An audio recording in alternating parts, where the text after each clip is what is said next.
I want to get your thoughts on, we keep hearing that Peter Dutton is on the cusp of announcing a lot more detail about the coalition's nuclear energy policy. Now, obviously, I've talked a lot and investigated a lot the role that nuclear energy could play in this country, and I think the prospects are very good. But he can't get anywhere without a state government cooperating with him. And at the moment, there's wall-to-wall Labor governments in the mainland states. Do you see this as being a major obstacle for any sensible progress on nuclear energy? Of course, Chris. I think the fact that nuclear is being politicised is going to force this issue to be a stumbling block, full stop.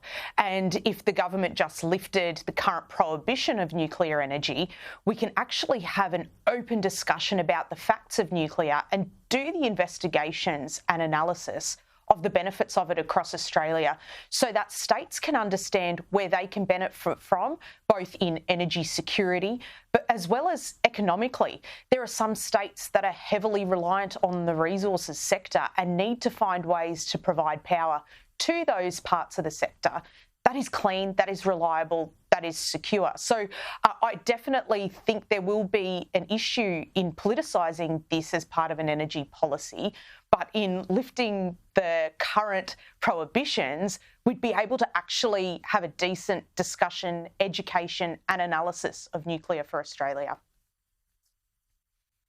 Yeah, now we're aware, of course, that federal law that bans nuclear energy, that could be overturned easily if a federal parliament decided to do so. But is it all of the states also have different laws that ban nuclear energy, or just some of them? I know some of the states, for instance, have a ban on even exploring for uranium mines. Yeah, you're right, Chris. So there are states like New South Wales that have current legislative bans on uranium mining and exploration, as well as power generation. Now, a couple of these states did do some exploratory work a few years ago to see whether it was worth overturning the ban. All of them came back and said, we're not going to overturn the ban if it's still illegal federally. So it makes no sense for states to do the investigation if it's a legislative ban at the federal level. So removing that, allowing the states to then have a look at their own legislative restrictions and the opportunities in their state will then allow us to actually have a decent look at nuclear opportunities. Well, I want to show you an exchange between two of the key players yesterday and get your thoughts on it. Let's start with something that Peter Dutton said, and this is the clip that was highlighted by the Climate and Energy Minister, Chris Bowen. If you've got communities where you've got the small modular reactor operating, you've got less distribution costs, and at the moment the government system only works with the rollout of 28,000 kilometres of poles and wires by 2030. It's not going to happen, and the fact is that, as we've seen internationally, those regions end up attracting a greater industrial base. So that is, those small businesses and those manufacturing businesses move closer to a small modular reactor because they can get electricity at a cheaper cost. Yeah, now Chris Bowen says that's wrong. He reposted on social media and he says, Peter Dutton said today that around the world, businesses and manufacturing are moving to be closer to small modular nuclear reactors. Where is this happening, Mr Dutton? Because no commercial small modular reactor exists. So Peter Dutton might have been speaking prospectively there. Is it the case that small modular reactors are in fact only in really the proposal form at this stage? There aren't any actually operating commercially? No, there actually are small modular reactors operating commercially. China operationalised an SMR last year. They also have another one that's in its final stages of construction, due to power their industrial base in the grid in 2026 from memory.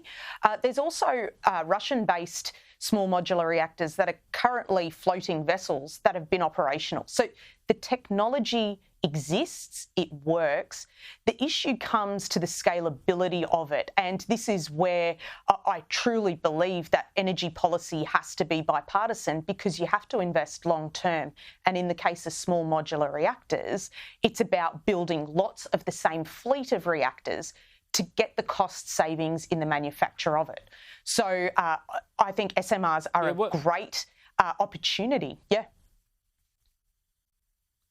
Now, when we talk about the small nuclear reactors that power nuclear submarines and that will one day power Australian nuclear submarines, are they in effect small modular reactors themselves? Yeah, they are. So small modular reactors, the technology has existed since the 50s when the US Navy put small reactors into vessels and submarines. So the technology is not questioned here. It is purely the economics. And if you keep playing around with fleets of SMRs, of course, you're not going to get the economic scale of them because you're swapping and changing systems. So this is where countries that are investing in SMR technology are looking at one fleet to be able to roll across their country so that they can get those horizontal scale savings when they connect them to the grid. Jasmin, thanks for joining us. I appreciate it. That's Jasmin Diab, who's with Global Nuclear Security Partners.